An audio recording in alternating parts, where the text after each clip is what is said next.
The gleaming ships appeared suddenly in Earth's skies, their crystalline hulls catching sunlight in ways that made them seem almost alive. There had been no warning, no diplomatic messages, just the abrupt arrival of over 300 vessels that dwarfed anything humans had ever built. Global monitoring stations went into overdrive. In military bases across the planet, commanders stared at their screens in disbelief as the energy readings broke their measurement scales. Civilian communications networks buzzed with confused reports and grainy footage of the strange lights appearing overhead. Multiple unidentified objects in high orbit, reported Captain Kim at North American Defense Command. They're massive, sir. Admiral Tejo stood on the command deck of the Imperial flagship Dominion, gazing down at the blue-green planet below.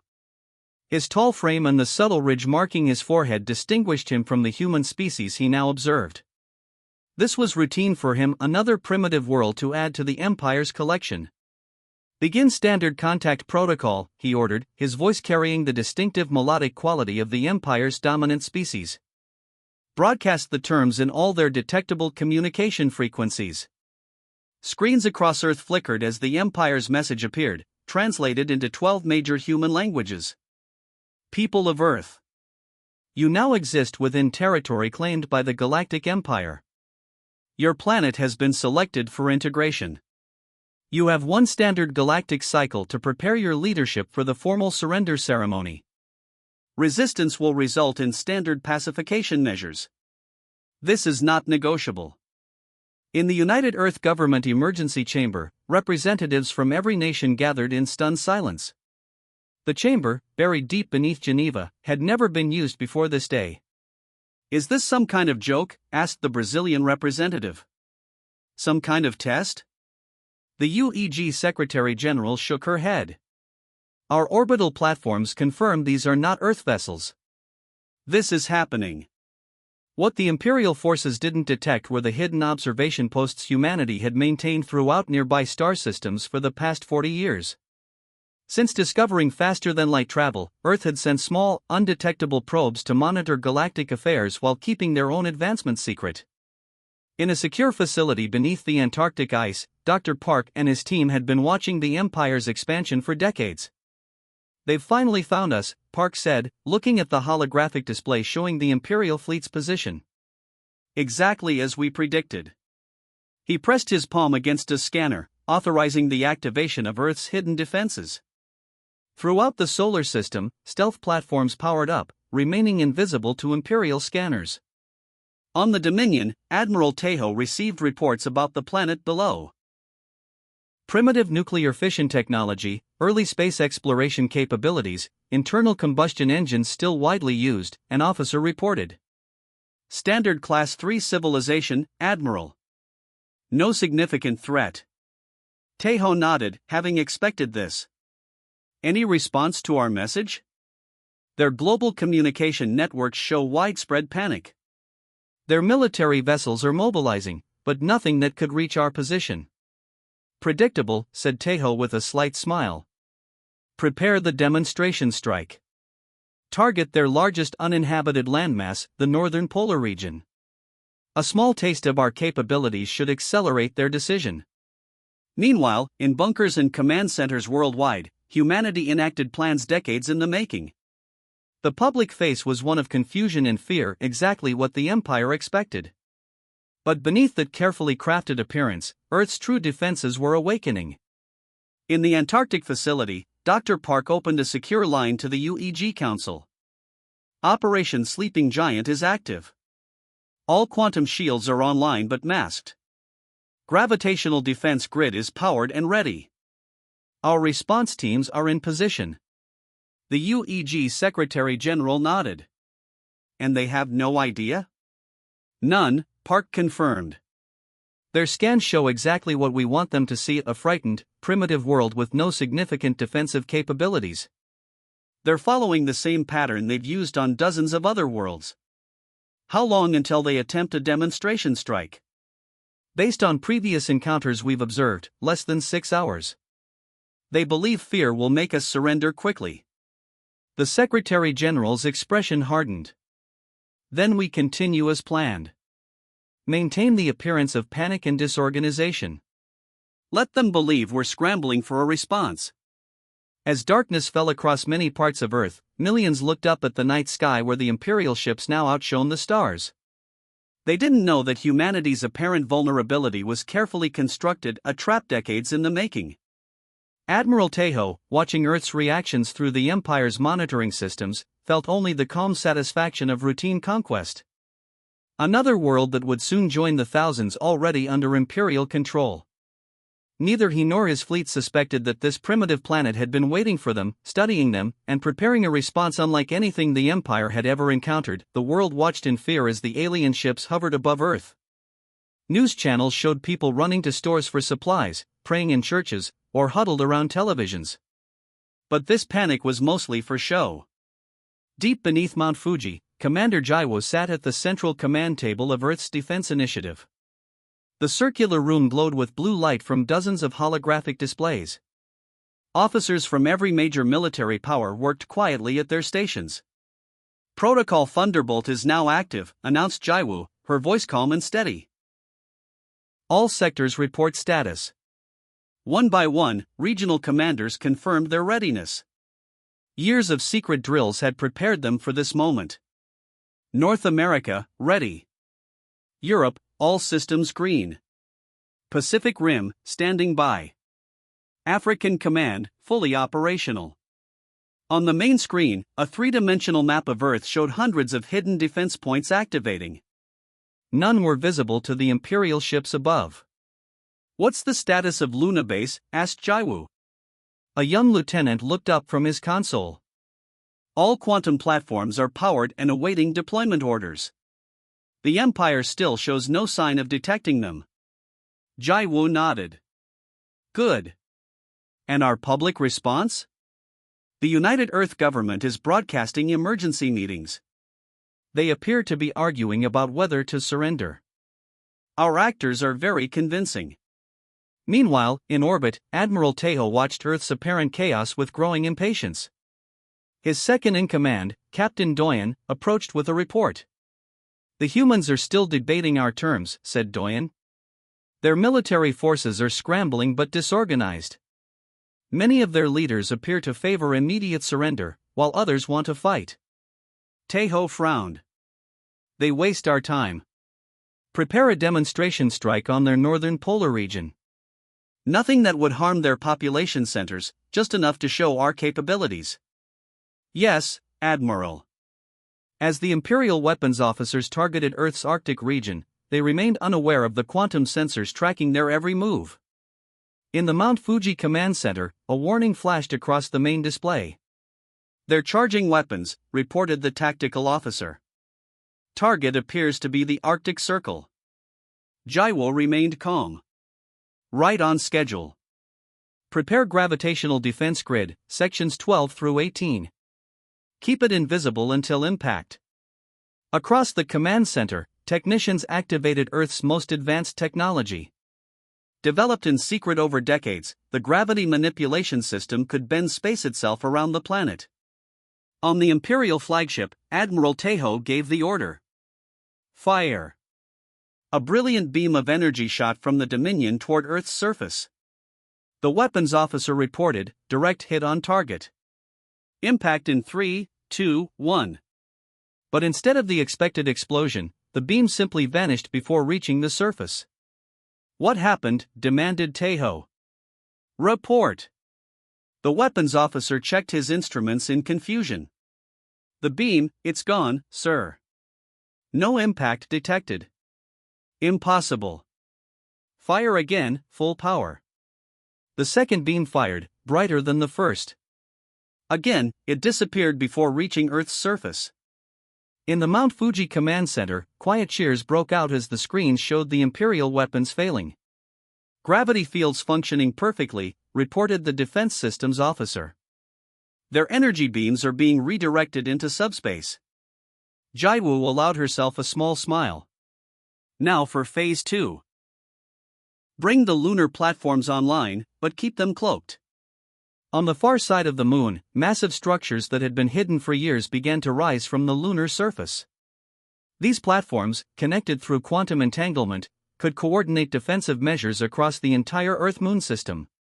On the Dominion, confusion spread across the command deck.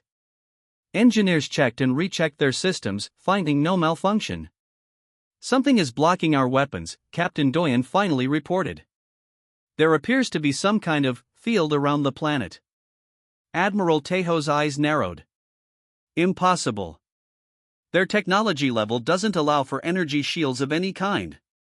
"Nevertheless, sir, our weapons cannot penetrate." For the first time, doubt crept into Tejo's mind. He stared at the viewscreen showing Earth turning peacefully below. Something wasn't right. "Perform a full sensor sweep," he ordered. "Maximum power. I want to know exactly what we're dealing with." As the Imperial sensors powered up for a deep scan, Earth's defensive systems detected the surge in activity. "They're trying to see through our camouflage," reported a sensor officer in Mount Fuji. "Should we maintain the primitive technology facade?" Commander Jaiwo considered for a moment, then shook her head. "No. Let them see just enough to worry. It's time they learned that Earth is not what they expected." With that order, humanity prepared to reveal the first glimpse of their true capabilities to the shocked Imperial forces above. The morning of the third day dawned with Admiral Tejo staring at Earth through the Dominion's main viewport. His patience had run out. The humans had neither surrendered nor mounted any significant defense. Their time was up. "Begin the invasion," he ordered. "First wave, 2,000 dropships targeting major population centers. Follow with ground forces to secure government buildings." The Imperial officers moved with practiced efficiency, having done this on countless worlds. Invasion protocols were standard: overwhelm with numbers, target leadership, establish control. "The humans appear to have accepted their fate," reported Captain Doyen, reviewing the sensor data. "No significant military mobilization detected. Their communications suggest widespread resignation." Tejo nodded. "As expected. Their initial resistance was merely a delay tactic." The bay doors of the Imperial fleet opened like massive metal flowers, releasing swarms of dropships.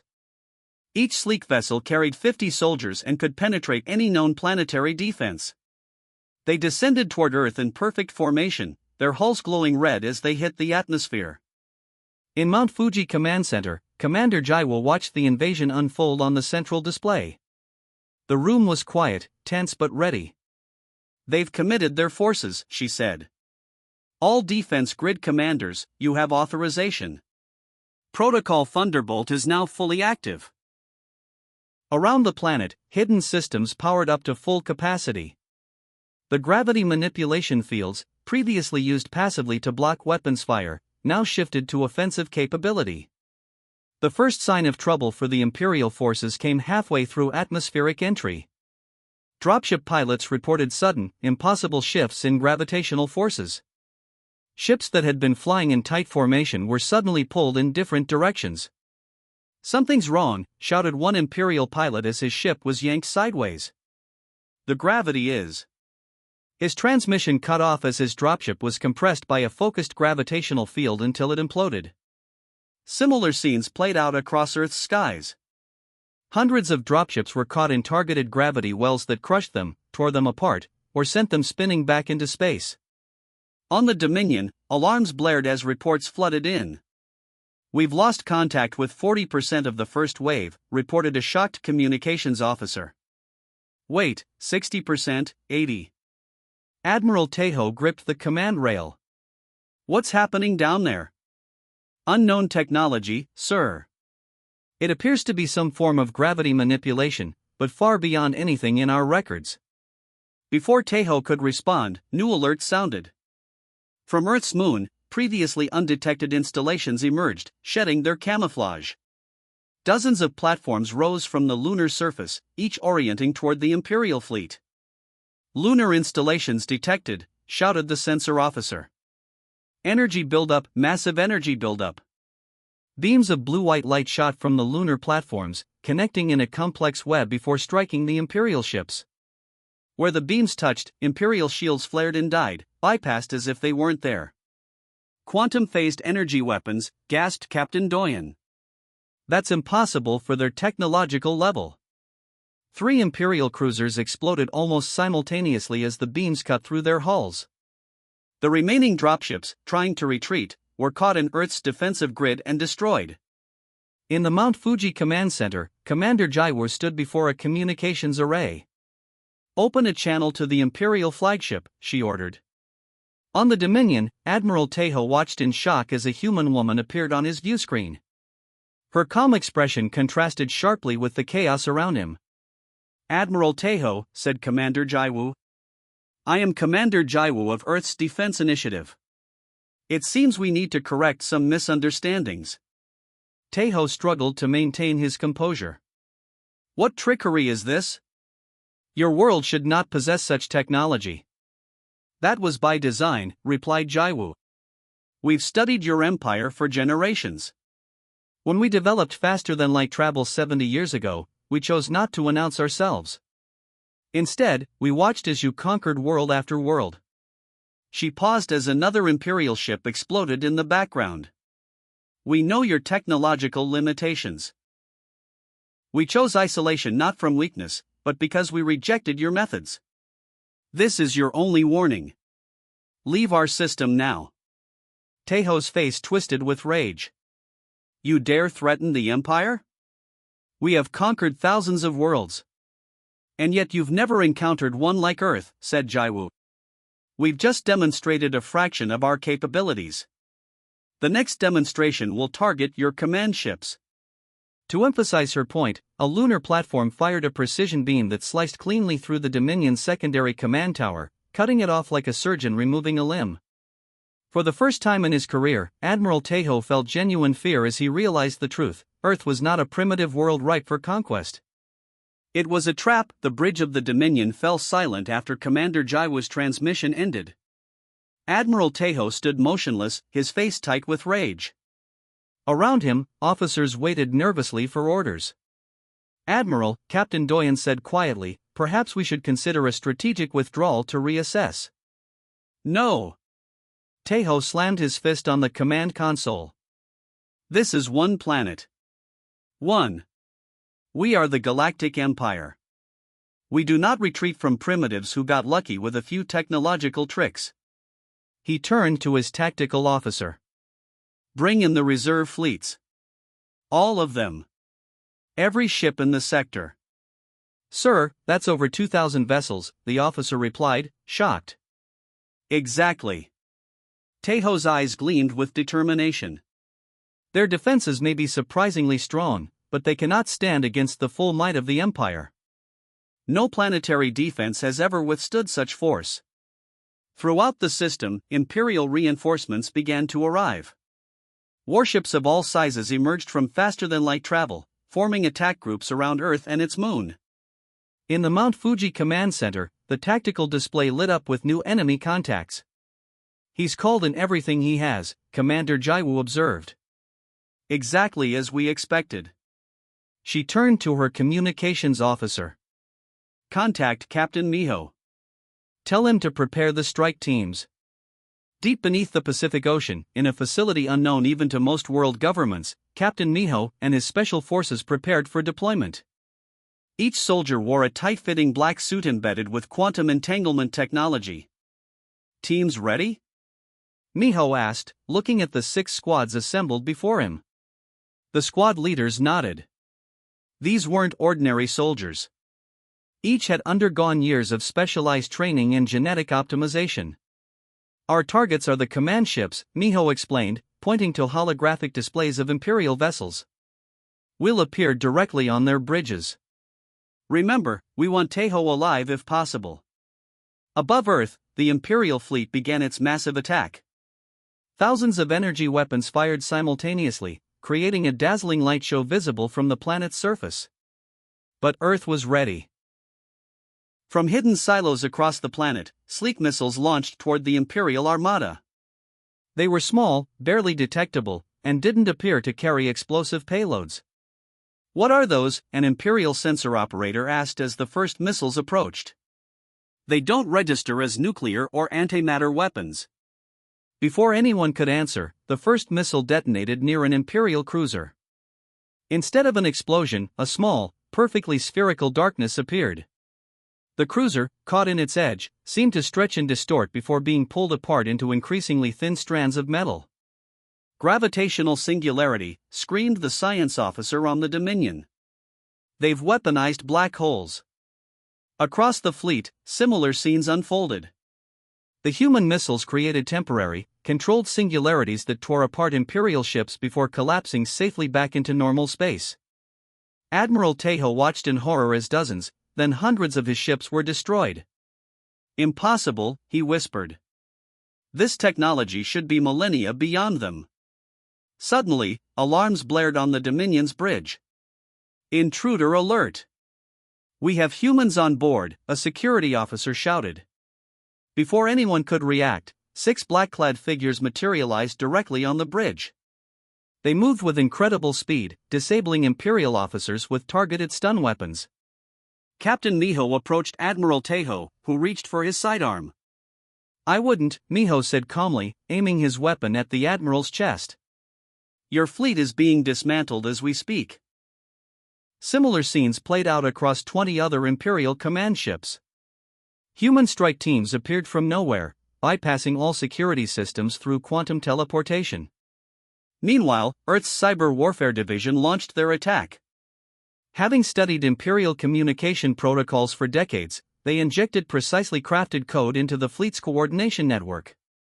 On ship after ship, control systems failed. Weapons targeted friendly vessels. Navigation systems showed false information. The carefully orchestrated Imperial attack dissolved into chaos. From the Dominion's bridge, now under human control, Admiral Tejo watched his mighty fleet fall apart. Some ships fled, jumping randomly to escape the singularity weapons. Others, cut off from command, surrendered. The rest were systematically disabled or destroyed. How? Tejo asked, his voice hollow as Captain Miho secured his hands. How did you develop these technologies without our knowledge? We saw you coming long ago, Miho replied. When we realized what kind of empire you were building, we decided to prepare rather than join. Everything you've seen today was developed specifically to counter your military capabilities. As the last of the Imperial ships were neutralized, Captain Miho contacted Earth Command. Mount Fuji, this is Strike Team Alpha. We have secured Admiral Tejo and 19 other high-ranking officers. The Imperial fleet is neutralized. Commander Jaiwa's voice came through clearly. Excellent work, Captain. Bring our guest home. I believe it's time we had a proper introduction to the galaxy. The Grand Council chamber beneath Geneva was filled with representatives from every nation on Earth. Massive screens on the walls showed the remains of the Imperial fleet, broken ships drifting in space, others captured intact by Earth's forces. At the center of the chamber stood Admiral Tejo, his ornate uniform now wrinkled, his proud posture diminished. Director Subin entered the chamber with Commander Jaiwu and Captain Miho flanking her. The room fell silent. Subin was a small woman with silver hair and piercing eyes that reflected decades of planning for this very day. Admiral Tejo, she began, her voice carrying through the chamber, welcome to Earth. Not as a conqueror, but as our guest. Tejo looked around at the assembled humans with a mixture of confusion and anger. Your deception was impressive. You let us believe you were primitive. We showed you what you expected to see, replied Sabine. Your empire has conquered thousands of worlds by following the same pattern. Identify developing civilizations, overwhelm them before they can advance, strip their resources, and absorb their people. She gestured to a holographic display showing dozens of worlds the Empire had conquered. 70 years ago, when we developed faster-than-light travel, we sent small, undetectable probes throughout the galaxy. We discovered your empire and watched your methods. Instead of announcing ourselves, we chose a different path. Captain Miho stepped forward.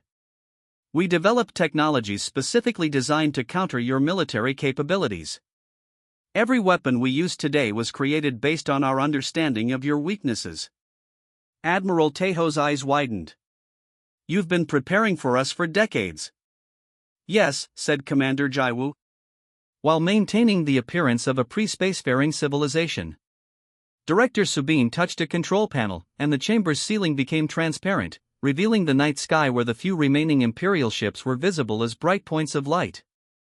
"Now, Admiral, let me be clear about our intentions," she said. "Earth has no desire to conquer your empire or seek revenge. We could destroy what remains of your fleet with a single command, but that is not our way."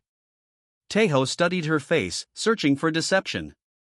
"What do you want, then?" "A new understanding," said Sabine. "The Empire will withdraw from all worlds conquered within the last 20 years and recognize their independence. You will establish diplomatic relations with Earth and all free worlds based on mutual respect. The Empire does not negotiate with." "The Empire," interrupted Sabine firmly, "no longer has a choice. Your military advantage is gone. We have shared our defensive technology with several other worlds you plan to conquer next." She showed him images of other planets where Earth had secretly established alliances. "Your conquest days are over, Admiral. But the Empire itself can survive and prosper under new principles." For the first time, Tejo seemed to truly grasp the situation. His empire, which had expanded unchallenged for centuries, had finally met a force it could not overcome. "My superiors will never agree to this," he said, though his voice lacked conviction. Captain Miho smiled slightly. "They will when they see the recorded evidence of today's battle, along with the specific technological weaknesses we exploited, weaknesses that exist throughout your fleet." The following day, Admiral Tejo was escorted to a small Imperial shuttle. Earth had allowed 10 of his ships to remain intact to carry him and the surviving officers home. Before he boarded, Commander Jaiwu handed him a small data crystal.